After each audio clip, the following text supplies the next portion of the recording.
We're from Fancy Tiger Crafts. And we love knitting. I'm going to show you how to knit in the round on circular needles. I've already cast on the number of stitches that my pattern called for.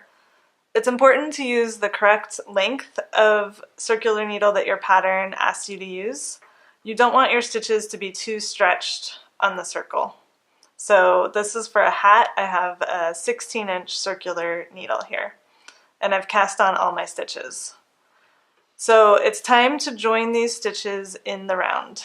So first, you want to make sure that all of your stitches are aligned in the same direction with the loops on top, and that the work is not going to be twisted.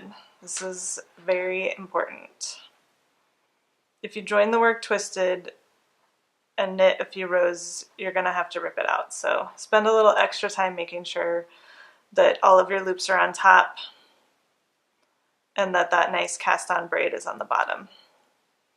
So now I'm just going to hold the circular needles, the two ends, as if they were my two separate needles that you're used to working on straight needles.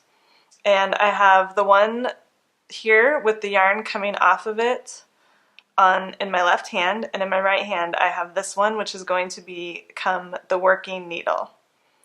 So the first thing you're going to do, most patterns will tell you that you need to place a stitch marker before you begin. This is because once these become joined, it's going to be hard to tell where the beginning and end of a round is. So by placing a stitch marker on your working needle, which is the right hand needle, this will tell you when you get to the end of a round or row. To begin the first stitch and join these in the round, I want to join this last stitch that I just cast on with the first stitch that I cast on. So I'm going to flip this around, make sure this is still straight, and I'm going to knit with my working yarn in the right hand side. So I have the working yarn, not the tail, and I'm going to knit into the first stitch. I'm going to slip my stitch marker, and I'm going to knit into the first stitch with this yarn.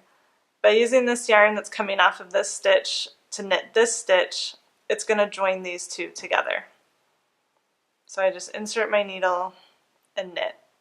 I'm going to pull this extra tight to make sure that that join is secure. And then I'm just going to keep knitting. So now you're just knitting all of the stitches. The difference between knitting in the round and knitting back and forth is that your stitches are all connected, so there's no stopping and putting one needle into the other hand and switching the needles back and forth. You can just knit basically in a spiral forever. One thing that is different when knitting in the round is when you get to the end of a row, if you continue knitting, you're going to create a stockinette stitch fabric. In order to create stockinette stitch fabric flat, you have to knit one row and then purl one row. But when knitting in the round, stockinette stitch fabric is created by just knitting all the rows. So you never have to purl to create stockinette stitch fabric in the round. I'm just going to keep going until I get to the end of the row. When you get to your stitch marker, this means you've completed your first round and you are at the end of your row, or round, since you're knitting in the round.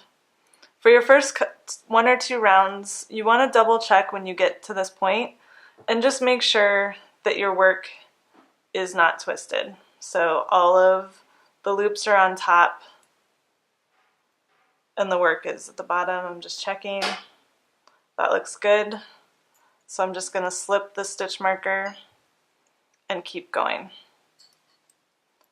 At this point, if you double checked when you were there and your work was twisted, you could untwist the work and then continue.